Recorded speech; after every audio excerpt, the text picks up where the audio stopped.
Remember these names: Marianne Nichols, Annie Chapman, Elizabeth Stride, Catherine Eddowes, and Mary Jane Kelly. These are the canonical victims of Jack the Ripper. There were likely other victims as well. Marianne Nichols was found Friday, August 31st, 1888. Annie Chapman, Saturday, September 8th, 1888. Elizabeth Stride, Sunday, September 30th, 1888. Catherine Eddowes, Sunday, September 30th, 1888. Mary Jane Kelly, Friday, November 9th, 1888. I would have put this up on the 31st of August, but because of the Labor Day weekend here in the United States, I decided not to. I didn't want the video to go unnoticed. It's too important to me. So I'm putting it up today, the day before the anniversary of the death of Annie Chapman. Remember these names. Marianne Polly Nichols had been a wife and the mother of 5 children. Marianne had a drinking problem and turned to prostitution. She supported herself by prostitution and charitable handouts. Marianne's life was a series of workhouses, cheap boarding houses, and walking the streets.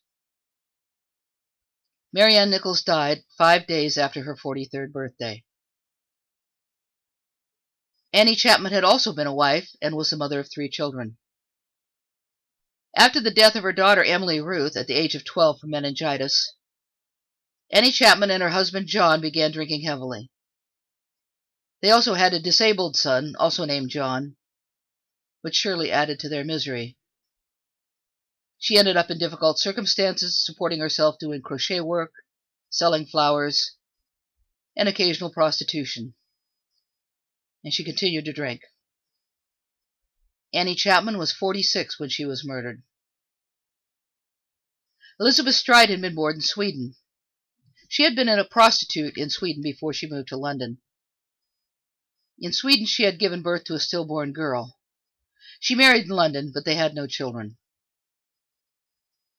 She separated from her husband, and with some support from the Church of Sweden, she lived in a lodging house.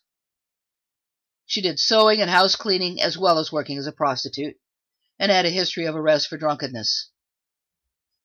Elizabeth Stride would have been 45 on the 27th of November. Catherine Eddowes started her working life as a tin plate stamper. She had 3 children by a man she was living with, but then lost that relationship due to drink.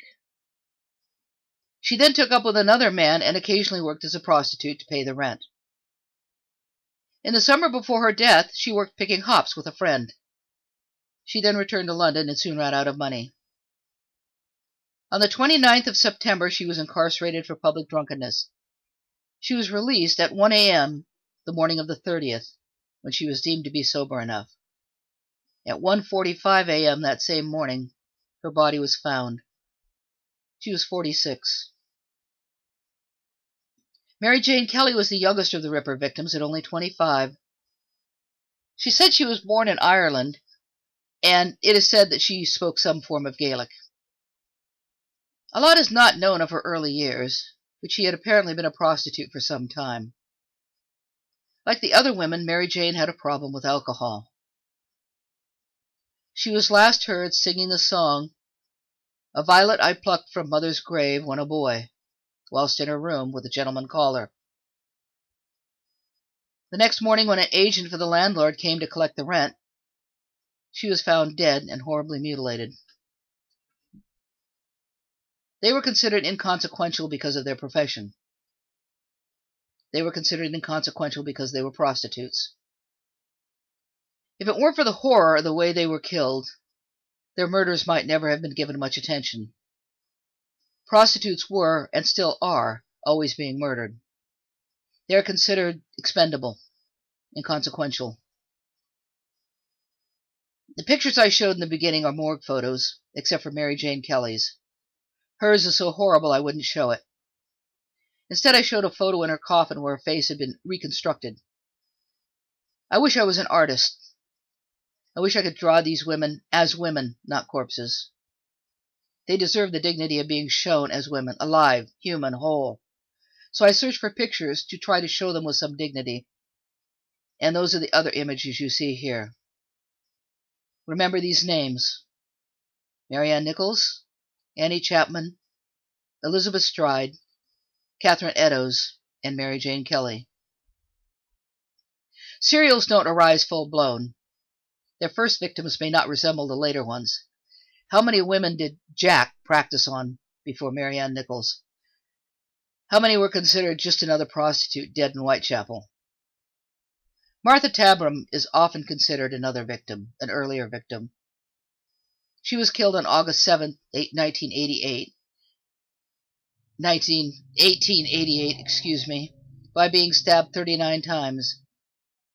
She was 39 years old, and we share a birthday.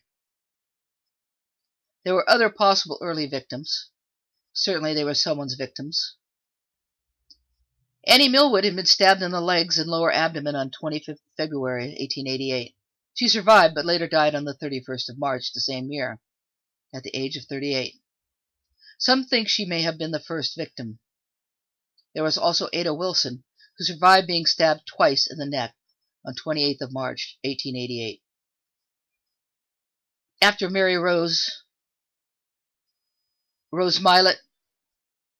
Mary Kelly, Rose Mylett, Alice Mackenzie, the Pinchin Street Torso, and Frances Coles were murdered, all by 1891. They were not likely Ripper victims, but they're sometimes included. They certainly were victims. And how horrible is it that one is known only as the Pinchin Street Torso? No name, no face, nothing to remember. These women were more than prostitutes, more than victims. Marianne Nichols, Annie Chapman, Elizabeth Stride, Catherine Eddowes, and Mary Jane Kelly were wives, mothers, children, siblings, friends, women.